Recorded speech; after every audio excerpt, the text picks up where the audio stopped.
এই হয়েছে 2 রকমের রেসিপি আমার, পাট শাক ভাজি আর চিংড়ি মাছ ভুনা। দুইটা দুইটা রেসিপি আপনাদের সাথে শেয়ার করলাম।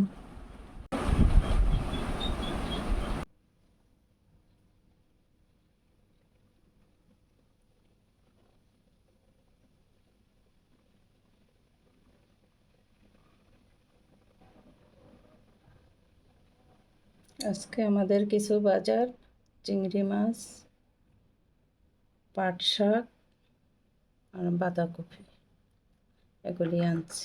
দেখি কি রেসিপি আপনাদের সাথে শেয়ার করতে পারি।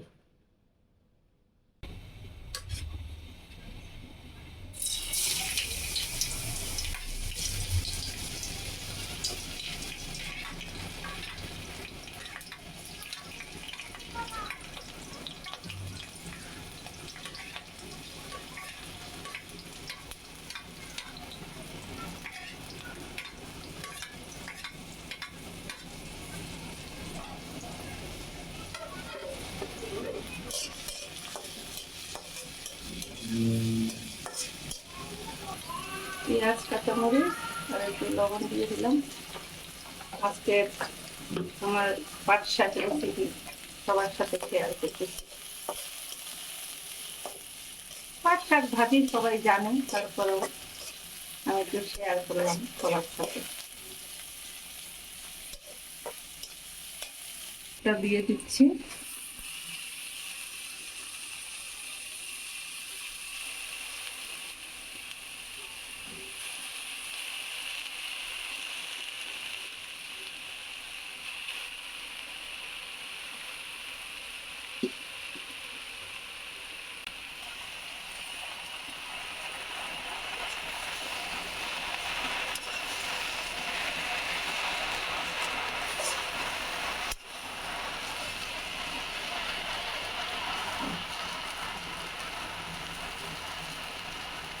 একটু ঢেকে দিই,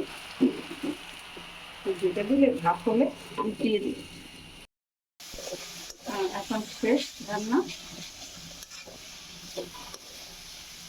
এটা আজকে আমার পাটের শাকের রেসিপি রান্না শেষ হলো। আর শিখলাম, পরিমাণ মতো তেল দিলাম।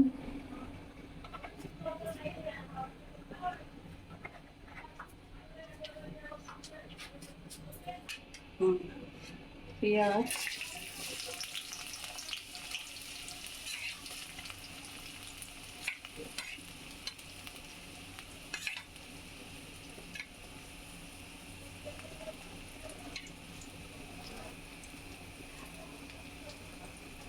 কাঁচামরিচ,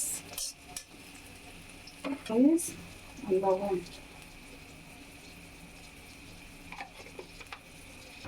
আজকে আপনাদের সাথে চিংড়ি মাছের একটা রেসিপি শেয়ার করলাম।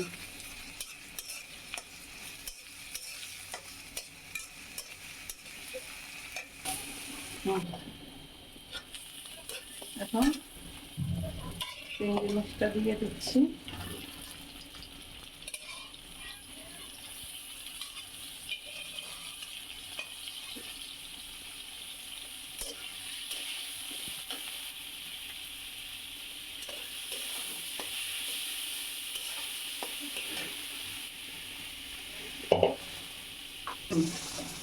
চিংড়ি মাছটা একটু হালকা করে ভেজে তারপর মশলা দিব।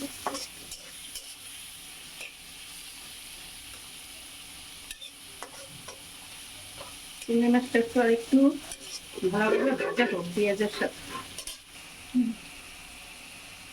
এখানে একটু আদা রসুন দিলাম।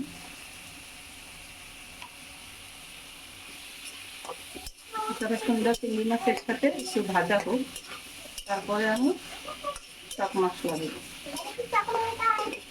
আদা রসুনের কাঁচা গন্ধটা ভাজা হোক। আচ্ছা, এখন আদা রসুনটার কাঁচা গন্ধটা চলে গেছে। এখন আমি হলুদের গুঁড়া, মরিচের গুঁড়া, ধনিয়ার গুঁড়া আমি দিয়ে পরিমাণ যে যেরকম ঝাল খেতে পছন্দ করে সেরকম একটু বাড়াই কমাই দিবে। আমরা যেরকম খাই সেরকম একটু দিলাম।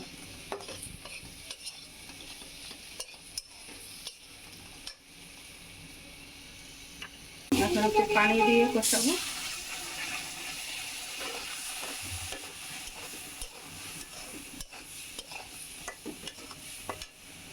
পানিটা দিয়ে কষানো হলে আরেকটু ঝোল দিই।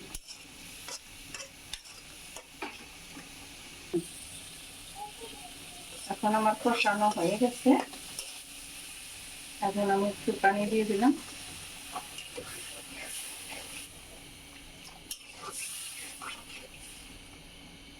আমি জলটা পুরো মাখা শুকাইলে নামিয়ে দিই।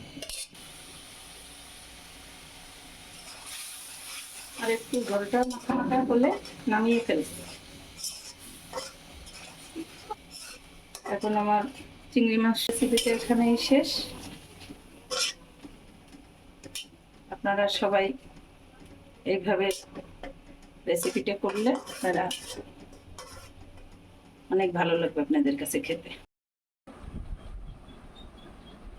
এই হয়েছে 2 রকমের রেসিপি, আমার পাট শাক ভাজি আর চিংড়ি মাছ ভুনা, দুইটা রেসিপি আপনাদের সাথে শেয়ার করলাম। আপনারা অনেক ভালো থাকবেন, আমার জন্য দোয়া করবেন।